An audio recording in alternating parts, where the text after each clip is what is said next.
Jack Slinger, a man whose tongue moved faster than his spaceship, zipped through the cosmos, chasing fortunes in every star system. He was known for his silver tongue, his even quicker wit, and an uncanny ability to sell ice to frost giants.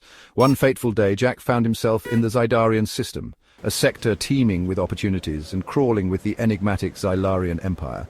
The Xylarians were beings of pure energy, shimmering aurorae contained within exoskeletons of polished obsidian. Jack, ever the opportunist, saw a chance to make the deal of a lifetime. He had gotten his hands on a rare artifact, a device capable of amplifying psychic abilities. The Xylarians, despite their vast knowledge and power, were fascinated by the potential of the device. Jack, in his eagerness to close the deal, agreed to the Xylarians' strangely worded contract, his mind already swimming with images of mountains of credits. Back on Earth, news of Jack's latest deal echoed through the network, splashed across every news feed. Jack Slinger had done it again, selling some forgotten relic for an astronomical sum. Yet, amidst the celebrations, a single line in the fine print of the contract sent a shiver down the spines of those who understood galactic law. Jack, in his haste and blinded by greed, had inadvertently traded Earth itself. The news spread like wildfire, turning Jack from a celebrated hero into a universal pariah. Governments scrambled, legal teams were assembled, and the weight of 8 billion souls fell upon Jack's shoulders. Jack knew he had made a colossal blunder, but he also knew he was the only one who could rectify it. The fate of Earth, his home, rested on his shoulders. The Xylarian homeworld, Darkhan, was a swirling vortex of energy and matter, a place where the laws of physics seemed to bend and twist at the whims of an unseen force.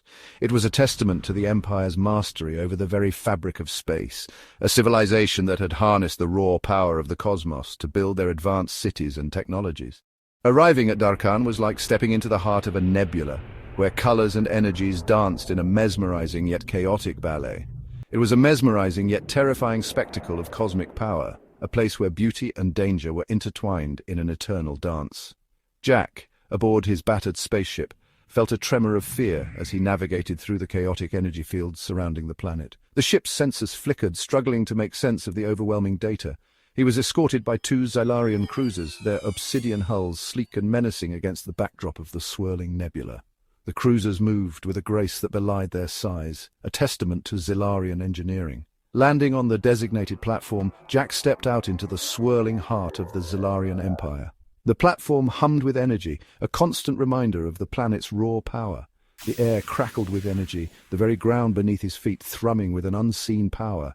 It was as if the planet itself was alive, pulsing with a rhythm that resonated deep within him. Towers of impossible architecture pierced the swirling chaos above, each structure a testament to the Xylarians' mastery over dimensions and energy.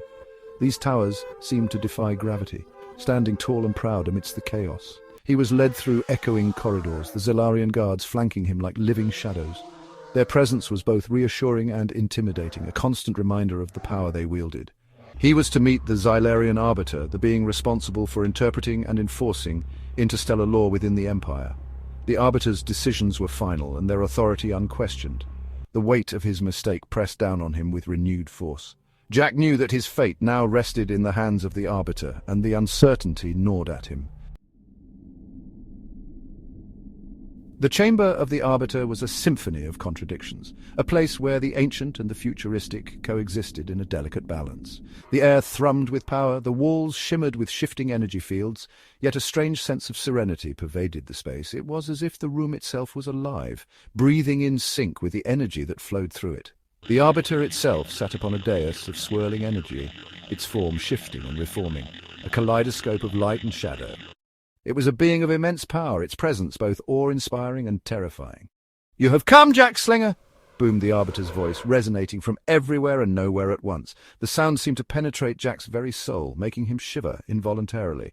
Jack, despite his fear, knew this was his chance. He had prepared for this moment, rehearsing his words and actions over and over in his mind. He had to play this right, use his wit and charm to unravel the mess he had created. Every word, every gesture had to be perfect. "Yes, your magnificence." Jack bowed low, trying to appear respectful while desperately trying to ignore the way the Arbiter's energy flickered around him, like a predator sizing up its prey. He could feel the weight of the Arbiter's gaze, scrutinizing his every move. "You stand accused of a grave error," the Arbiter continued, its voice devoid of emotion. The words hung in the air, heavy with implication. An oversight, a misunderstanding, Jack interjected, his mind racing. He had to think fast, find a way to turn the situation to his advantage. The contract, it was ambiguous. He hoped that this line of reasoning would buy him some time, give him a chance to explain. Ambiguity is not tolerated in Xylarian law, the Arbiter stated, the air around them seeming to crackle with energy. The statement was final, leaving no room for argument.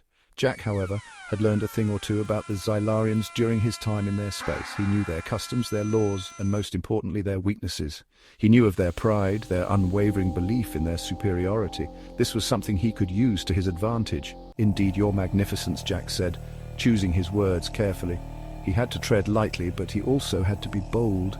And yet even the most ancient and powerful empires must sometimes contend with the limitations of lesser species. He paused, letting the words sink in, hoping that the Arbiter would see the logic in his argument.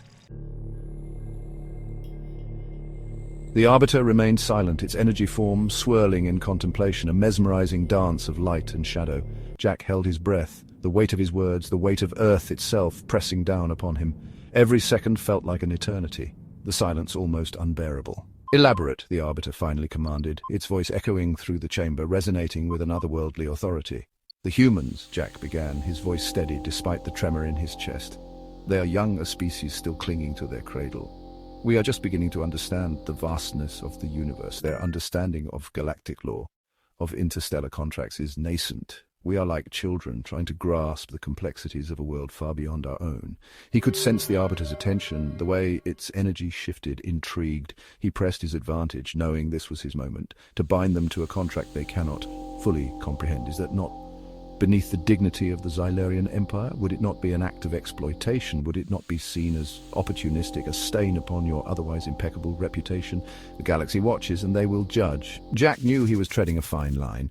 One misstep could spell disaster, not just for him, but for all of humanity. He was appealing to the Xylarians' pride, their sense of superiority, but he was also highlighting their potential for ruthlessness.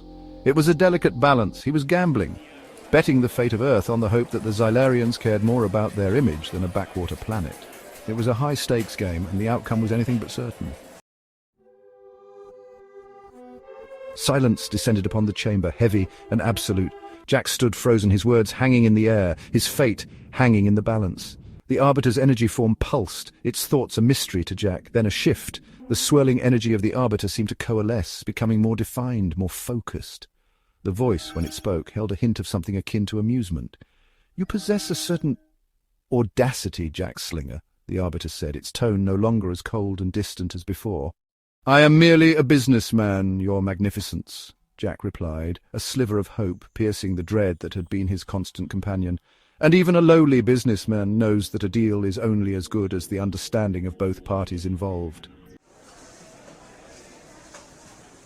"Very well, Jack Slinger," the Arbiter's voice boomed, a ripple of power running through the chamber. "I'm willing to entertain the possibility of renegotiation." Jack let out a breath he hadn't realized he'd been holding. He had done it. He had appealed to the Xylarians' pride, their sense of cosmic justice, and seemingly it had worked. Now the real challenge began. However, the Arbiter continued, its voice taking on a sharper edge. "The Xylarian Empire does not simply relinquish what has been rightfully acquired. You wish to renegotiate the terms of our agreement. Very well. Bring me something of equal or greater value than that which you so carelessly traded." "Something of equal value to Earth," Jack echoed, his mind already racing, desperately trying to imagine what could possibly match the worth of an entire planet. "Not just Earth," the Arbiter corrected, its voice echoing with an ancient power. "Earth and its inhabitants. Their potential, their future, all that they were and all that they could be." Jack stood before the Arbiter, his shoulders heavy with the burden of his task. Days had turned into weeks, his initial relief at the renegotiation fading into a desperate race against time. He had scoured the galaxy, consulted with experts, and exhausted every favor he had ever earned. But finding something of equal or greater value than the potential of humanity seemed an impossible task.